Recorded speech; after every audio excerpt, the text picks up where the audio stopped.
Bonjour à tous. Suite à plusieurs questions de mes abonnés, il s'agit de David qui voulait, c'était la suite de questions-réponses sur la modélisation et la texture et le sucre sur le churros. Mais après, il a voulu faire un cornet, donc il m'a parlé d'un cornet, il m'a demandé de l'aider, je l'ai aidé, apparemment il a résolu son problème, il m'a dit. Voilà, donc c'est bon. Et ça m'a donné l'idée, moi j'ai dit, attends, les cornets, ça c'est intéressant, je n'ai jamais modélisé, rien de bien compliqué. Et finalement, je me suis rendu compte que c'était peut-être des fois un petit peu le casse-tête. Je vais vous montrer pourquoi. Alors ça c'est celui que j'ai modélisé, je vais vous en parler après. Voilà, si on regarde vous voyez, un cornet qui est fait avec enfin un papier, c'est pas fait avec du journal, hein, c'est un emballage parce que c'est interdit. Ça aurait été dans les années 50 ou 55, je vous aurais dit oui, c'était possible, mais ils emballaient tout dans du papier journal, mais là non, c'est l'emballage qui est imprimé comme un papier journal. Voilà, ce genre de cornet là. Alors après, si c'est un cornet tout fait en cartonné, comme il y en a beaucoup aussi maintenant qui sont c'est pas compliqué, mais celui-là on le façonne, c'est-à-dire qu'on a une feuille et une certaine façon de la plier pour obtenir ça. J'ai essayé moi de le faire comme ça avec Blender et j'ai pas réussi. Pourtant j'ai eu les dimensions qu'il faut pour le faire. J'ai pas réussi à créer un cornet comme je le souhaitais avec Blender. Vous voyez, toujours pareil, ce genre de cornet. Donc je me suis dit, Blender, de toute façon, c'est de la triche, ça n'existe pas. Enfin, ce qu'on crée, c'est de la 3D, mais en réalité, c'est nous, sur notre écran, c'est en 2D, et la 3D n'est qu'une illusion. Donc pourquoi ne pas aller jusqu'au bout de l'illusion et faire quelque chose qui allait ressembler à ça, qui allait être un trompe-l'œil finalement. Attendez, pardon, hop, je ferme ça. Et voilà quoi, alors c'est ce que j'ai fait, j'ai réussi à trouver, mais vous allez voir, parce que même après pour la texture, voilà normalement ce qu'on a, vous voyez, on a ça, et on plie, on ramène ici ce côté sur l'autre, en pliant ici par le centre, et voilà, on obtient, c'est pas simple, c'est vraiment pas simple, et après surtout le pire, c'est que si on a une texture papier dessus qu'on va faire comme ça ou qu'on va faire de façon procédurale, ça va être là aussi pour ce qui est de la texture, ça va être assez simple. Et là, moi j'ai voulu aller plus loin, j'ai voulu faire donc une texture un peu comme ça, si vous voulez. J'ai mis des fleurs, moi, dessus, tout simplement, j'ai mis ces fleurs-là. Plus, parce que David m'avait dit qu'il souhaitait mettre un logo, il est embêté pour mettre son logo dessus. Il voulait mettre un logo en plus. Ah, j'ai là, attends, ça complique encore plus les choses. Donc moi, j'ai pas mis, c'est pas un logo que j'ai mis cette image-là, vous voyez, celle-ci, dessus, et je vais vous faire voir comment j'ai fait tout ça. Parce que là aussi, il y a un petit truc qui est à savoir. Donc là, c'est un tuto pour les débutants, je vous conseille de le regarder parce que vous allez apprendre beaucoup de choses. Et je me suis quand même un petit peu creusé la tête. Vous allez voir, rien que pour le logo, là, pourquoi? Parce que le logo, c'est pas une image qui est collée dessus. J'aurais pu tout simplement coller une image. Non, non, ça fait partie de la texture. Mais ce qu'il y a, elle n'est pas derrière. Hein. Et pourtant, ma feuille, là, c'est pas, il y a qu'une face. Hein. Mon papier, il n'y a pas d'épaisseur. Hein. J'aurais mis de l'épaisseur, c'était beaucoup plus simple. Mais là, je n'en ai pas mis. Donc, on est ici, et vous verrez que si vous appliquez un logo comme ça dans la texture, je vous dis bien, pas coller une image. Si vous collez une image, ça marche. Mais moi, je sais pas, j'ai voulu compliquer un peu les choses, à avoir une seule texture. Voilà. Et sans qu'on aperçoive le logo derrière. Je vais vous faire voir, je dis, oh, c'est simple, je sais comment je vais faire. Oui, et ben non, ça voulait pas rire. J'ai fini par trouver quand même... et surtout sur Eevee. Sur Cycle, il n'y a pas de problème, mais sur Eevee, je m'embêtais. Voilà. Vous allez voir pourquoi après. Mais voilà, donc ce que j'ai réussi à sortir, alors ça facilement, la modélisation du cornet, tout simple, vous voyez, on obtient quand même quelque chose qui ressemble assez à ce que je vous ai montré tout à l'heure. Voilà. Il relève au bout, il a une petite pliure, si on regarde ici légèrement, il a une petite pliure ici, vous voyez, voilà. Enfin bon. Je me demandais si je suis pas, si j'ai pas mes faces à l'envers d'ailleurs. Là, je vais regarder. Non, c'est bon. Ok. Voilà, donc on va s'amuser à faire ça. Et au fur et à mesure, je vais vous faire voir les pièges dans lesquels il ne faut pas tomber. Voilà. Donc je vais partir, moi, pour faire ça, je vais partir carrément sur un cône. Voilà.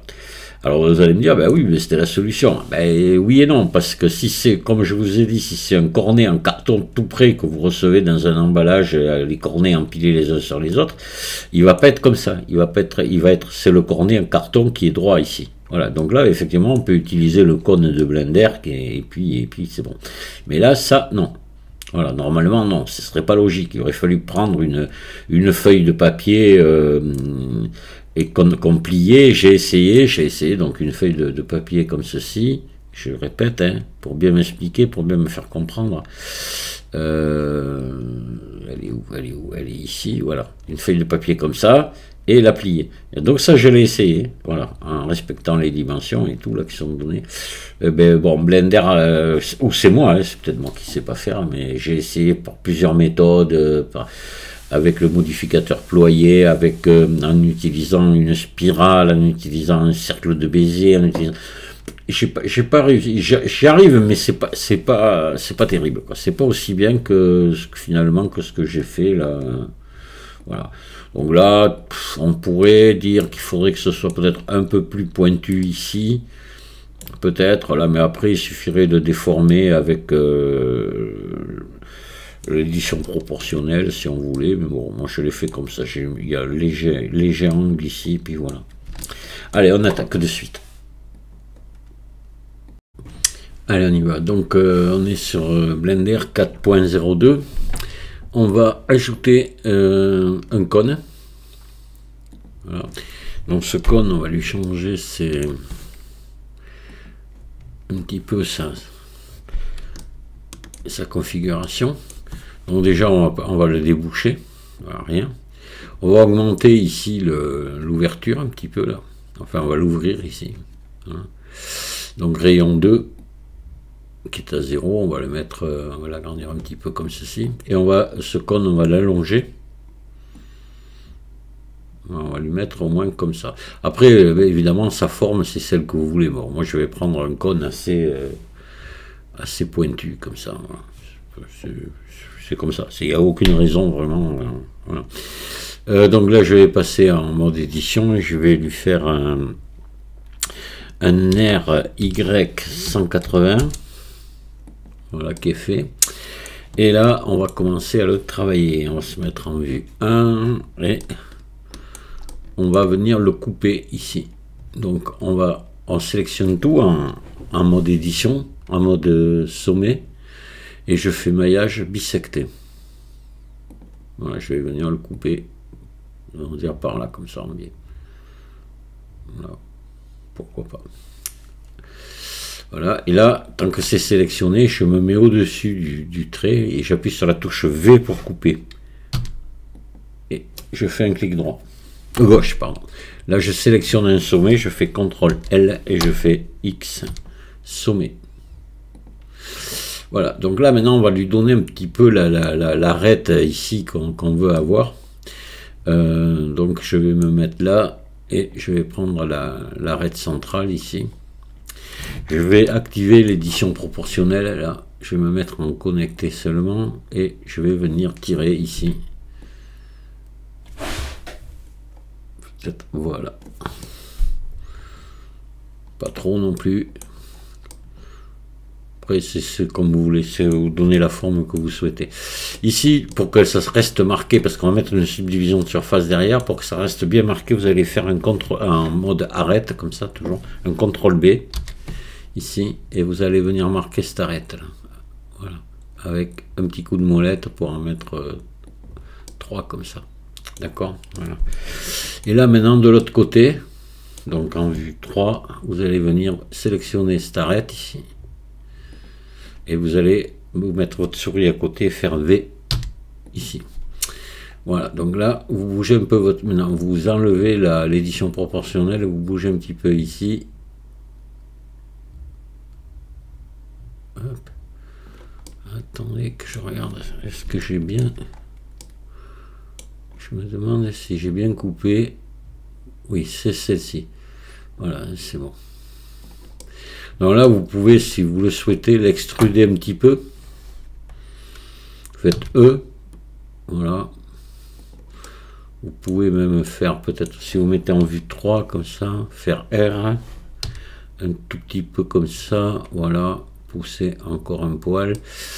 Et vous mettez en vue 7. Et vous pouvez l'écarter un petit peu ici. Voilà. Alors, comme on va mettre une subdivision de surface, vous allez voir, enfin on va la mettre de suite, d'ailleurs on va faire un ombrage lissé. Et vous voyez, parce que ça laisse quand même des petits traits, on va mettre une subdivision de surface dessus. Donc ici, ajouter modificateur, générer subdivision de surface, on va la mettre qu'à un seul étage. Je pense qu'on est largement bon, on n'a pas de... Voilà, ça paraît propre, c'est bien. Seul problème que vous voyez qu'ici on a des arrondis qui sont venus se former, donc on va y remédier, à faire tout simplement en faisant un CTRL R ici, on monte, on retend ça, on fait la même chose en bas, CTRL R, hop. Voilà, et en même temps, il faut en faire un aussi. Alors, attendez, on va faire une petite chose aussi, parce que, voilà, on va sélectionner ça, c'est-à-dire toute l'arête du bout, là, vous voyez. On va réactiver l'édition proportionnelle ici, et on va se mettre en vue 1, et on va faire G, on va la tirer ou vers le haut, ou vers le bas, comme vous voulez. Alors, on va agrandir un peu. Voilà, comme ceci, le cercle à peu près comme ça, vous voyez. On va même, attendez, CTRL Z, on va faire G. Alors, en vue 1, G, et je vais agrandir un peu plus mon cercle. De manière, voilà, que ça parte un peu plus droit ici. Voilà, on va faire ça, voilà. C'est parfait. Donc ça y est, là, notre cône, il est terminé. Maintenant, on va pouvoir passer à la... Alors, attendez, il est terminé, pas tout à fait, excusez-moi. Il faut aussi qu'on vienne retendre ici. CTRL R, ici, hop. Et là, je crois qu'on l'avait fait à ce niveau-là. Celui-là, je l'avais fait. Ouais, je l'avais fait. C'est bon. Parfait. Voilà, donc là, on va pouvoir appliquer la subdivision. Je regarde quand même, j'en ai mis qu'une. On a des petits plis ici. Oh, mais c'est pas... C'est du papier. Hein. Ouais, c'est bon. On va laisser qu'à une, parce qu'après, ça fait des... faut éviter, quand on peut éviter de trop charger les... Alors là, dans l'idéal, il faudrait essayer de venir redresser ça, là. Un petit peu, vous voyez. Un petit peu. Vous pourriez toujours essayer de prendre ça là. Alors, on doit avoir la même chose de l'autre côté, oui. Alors donc on va se mettre en transparent. Ici, on va sélectionner ça ici là. Voilà. Et hop, attendez, on va...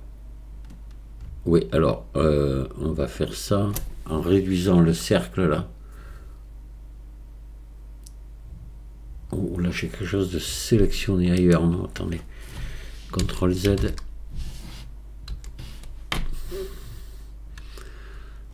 Oui, je voudrais arranger un petit peu ça. Alors on va plutôt faire ça, comme ça, voilà. On va enlever l'édition proportionnelle là.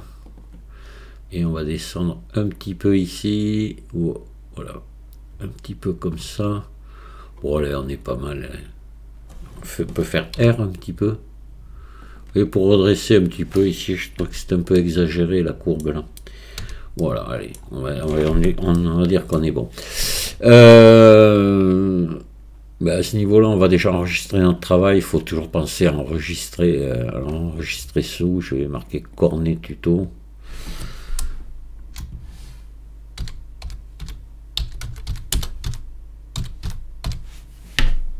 Et j'enregistre. Voilà. On va faire un CTRL A toutes les transformations. Voilà. Ça, c'est très important aussi. Alors maintenant, on va déjà lui mettre la texture, alors la texture que vous souhaitez dessus, soit vous mettez un matériau, pourquoi pas, hein, tout simplement, ou une texture procédurale. Là, volontairement, pour s'embêter un petit peu, moi j'ai pris des fleurs, mais ça peut être n'importe quoi, voire rien du tout, juste une texture papier dessus, et puis voilà quoi. Moi, mon intérêt, c'est de vous montrer la difficulté, voilà, de prendre ce qu'il y a de plus difficile pour que... Alors là, on va appliquer la subdivision, voilà. Et on va donc ici faire une nouvelle texture, un nouveau matériau ici. Donc on va plutôt se mettre dans l'éditeur de shader. Voilà. Et on va ajouter une texture image. Ici.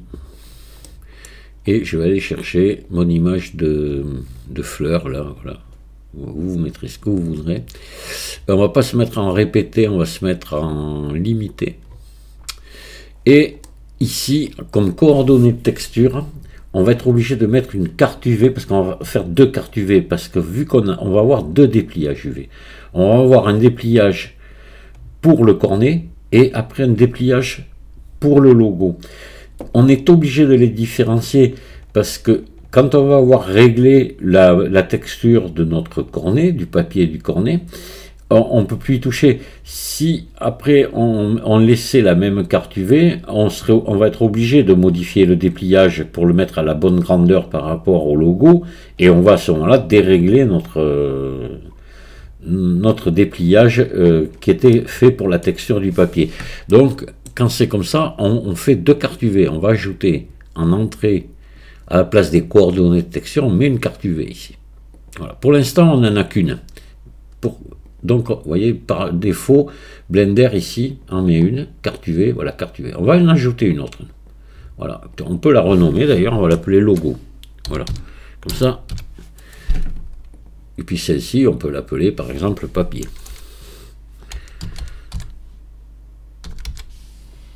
Voilà. Donc là, mais c'est le papier, on va mettre à la carte UV papier.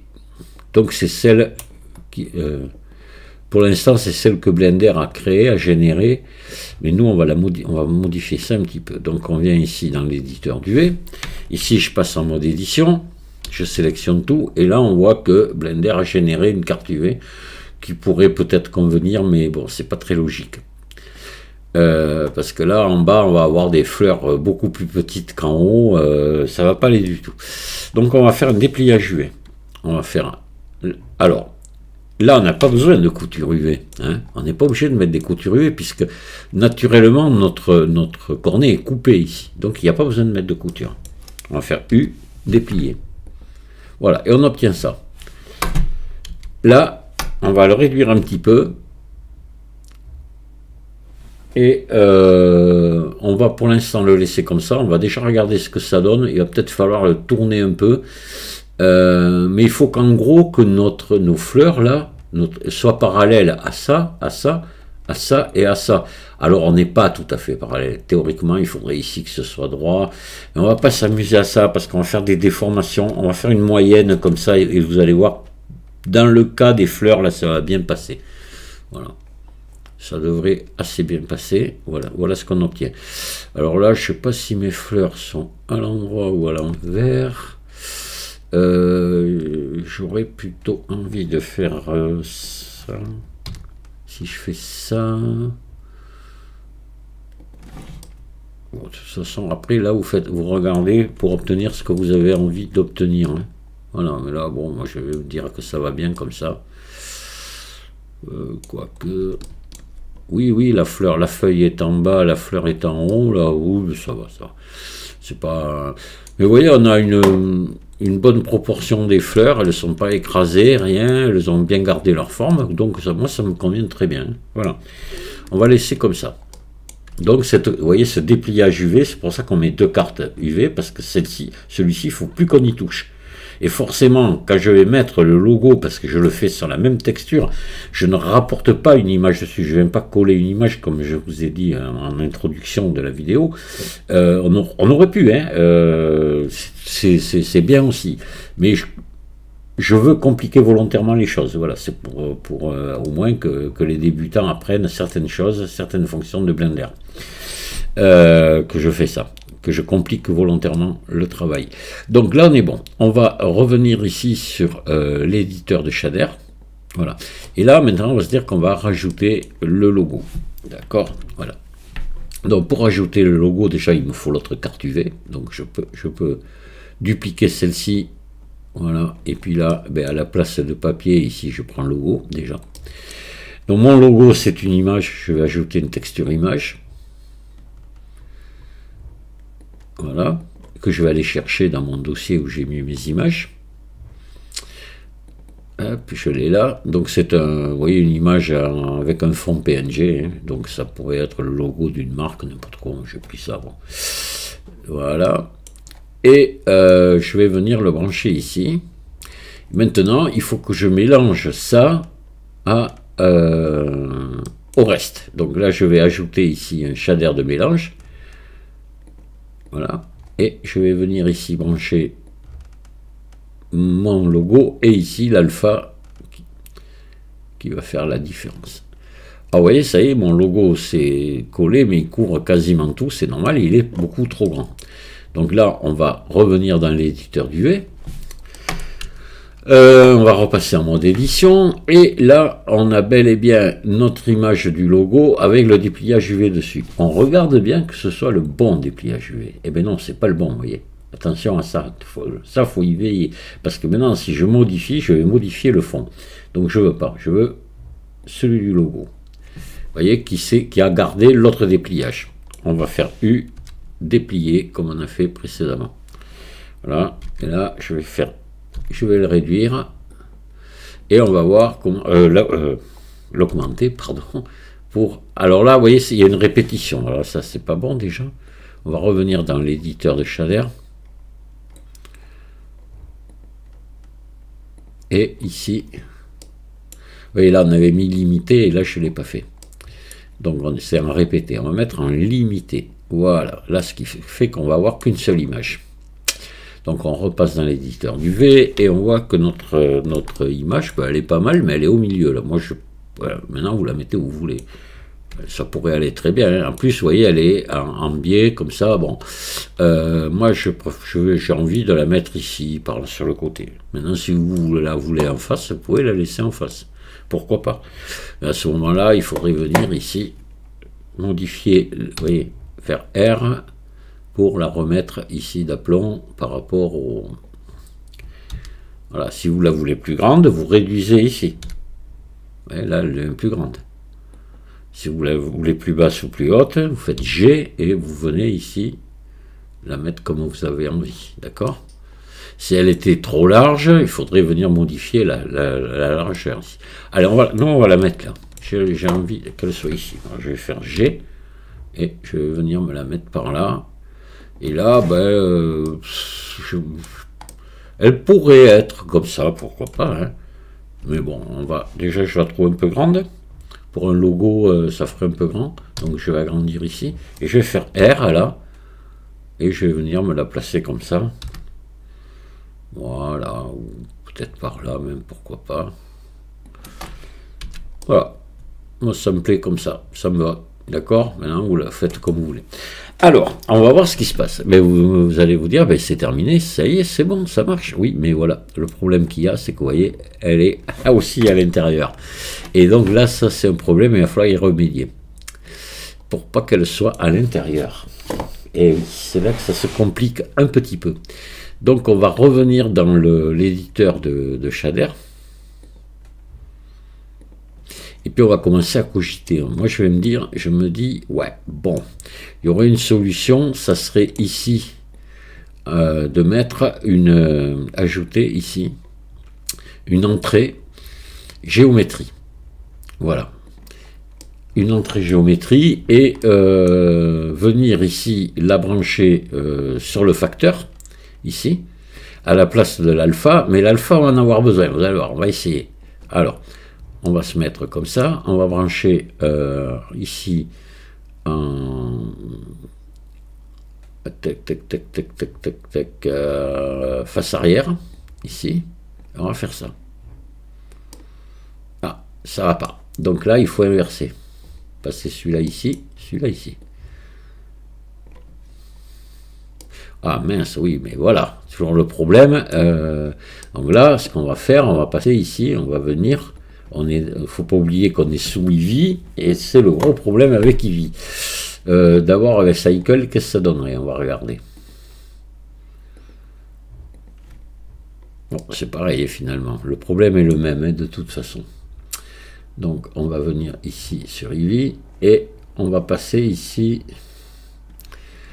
On va venir là. On va enlever ici. On va mettre aucun et ici on va mettre en alpha, en mélange alpha. Voilà, ça va pas. Ça va pas du tout parce que c'est le bazar. Ça marche pas. Donc on va essayer autre chose là. On va passer ici. Alors, afficher les faces arrière. Vous voyez, si je l'enlève, c'est pas bon. On va passer ici en hachage alpha. Marche pas. Donc on va essayer d'autre chose. Quoi faire? Là, ça devient compliqué. Ça devient très compliqué. Donc je vais vous faire voir. J'ai cherché, j'ai trouvé. Ou on peut essayer aussi un seuil alpha. Il n'y a rien qui change. Alors, ce que j'ai fait, là, on va débrancher ça ici. Alors, attendez, parce que je me le suis mis ici pour pas me planter. Voilà. Donc là, oui, effectivement, j'ai mis face arrière ici. Ici. Voilà. J'ai rajouté ici un autre shader de mélange. Et ça a marché, vous allez voir. J'ai ajouté un autre shader de mélange que j'ai branché celui-là en bas et j'ai repris ici là et je suis venu mettre l'alpha ici.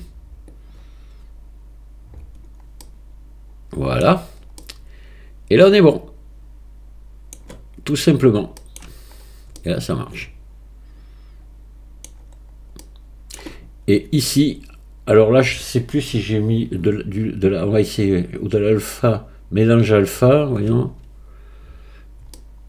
Non, là, ça passe pas, ça va pas, vous voyez, ça, on voit tout par transparence. Si je me mets en seuil alpha, là, ça marche. Seuil alpha, hachage alpha, ça marche aussi, l'un des deux. Voilà, là, ça fonctionne. D'accord, voilà. Voilà ce que j'ai fait pour y arriver. J'ai cherché un moment et là c'est parfait. Voilà. Et si je passe sous Cycle, vous allez voir, on est bon aussi.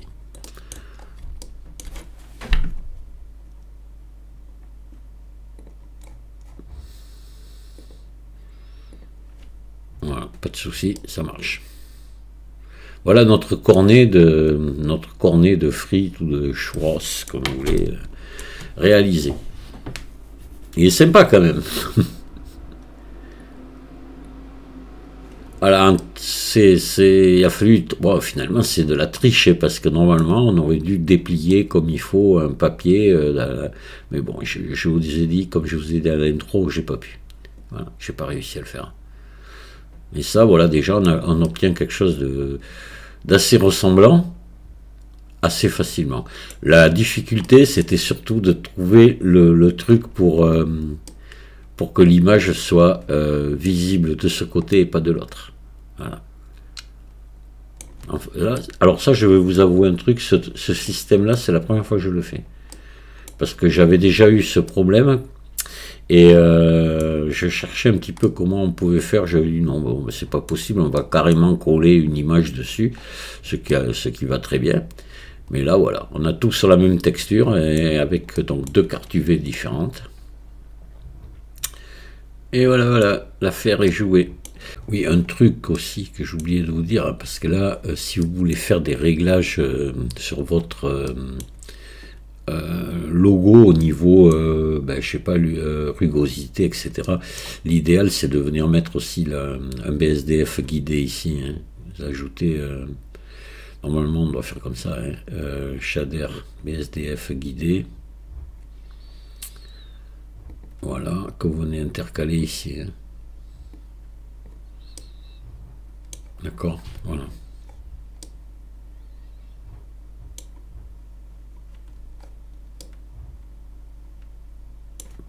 Et là, ça marche. Vous pouvez à ce moment-là mettre beaucoup plus de rugosité, etc. Ça va faire varier. Bon, là, je ne l'avais pas fait parce que moi, c'est une image qui... On s'en fiche un petit peu. Hein. Mais bon, maintenant, c'est quand même mieux de le faire, quoi. D'accord, voilà. Une petite chose aussi, parce que j'ai regardé quand même comment étaient foutus les corniers. Il y en a pas mal qui sont avec l'extérieur, avec un dessin, quelque chose ou rien, mais l'intérieur est différent. Souvent c'est blanc carrément, parce que ça doit être alimentaire, quelque chose comme ça. Donc si vous voulez le faire, il faut faire la même chose qu'on vient de faire là, un peu plus simple quand même. Donc là, sur cette partie-là, ici, sur la partie image, hein, c'est-à-dire le fond, hein, il va falloir venir mettre, pareil, la face arrière dessus. Donc là, il faut que vous rajoutiez ici, par exemple, un BSDF guidé, ou un diffuse, si vous voulez, mais là, on va mettre un BSDF guidé, pour avoir, si on veut, un peu de brillance. Donc, un shader de mélange, voilà, qu'on va venir intercaler ici, à nouveau, voilà. Celui-ci, on va le débrancher, on va venir le récupérer ici, voilà. Et là, on va brancher ça ici. Oh, pardon. Non, excusez-moi.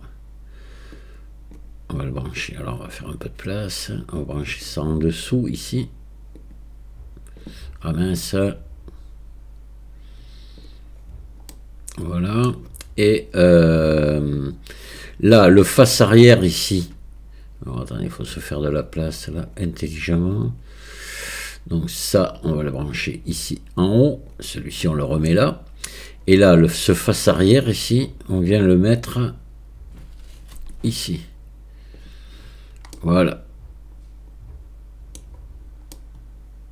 Alors, attendez, qu'est-ce que c'est qui va pas? Ah oui, là, j'ai dû débrancher ici l'alpha, là.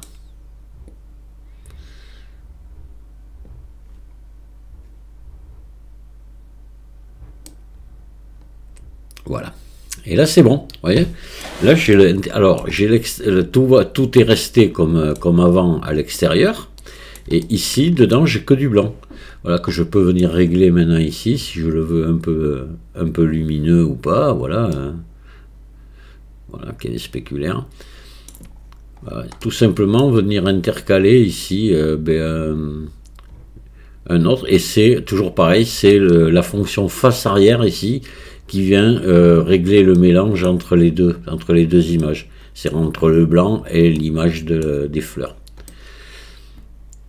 Voilà. Ça aussi, c'est faisable. On va juste un peu plus loin, mais bon. Allez, vous voulez que je recommence pour que ce soit bien clair? Allez, je ferme ça. Allez, on va rouvrir ce truc-là. On va ouvrir ici. On va revenir là. Donc, on va se faire un peu de place. Hop là. Assez de place ici. Voilà. Et ça, le tirer un peu là. Donc là, on va ajouter donc de quoi faire du blanc à l'intérieur. Alors attendez, là, on va se mettre comme ceci. Voilà. Donc pour faire du blanc, on va ajouter un BSDF guidé. shader BSDF guidé ou un diffuse, mais bon, on va mettre allez, un guidé. Voilà.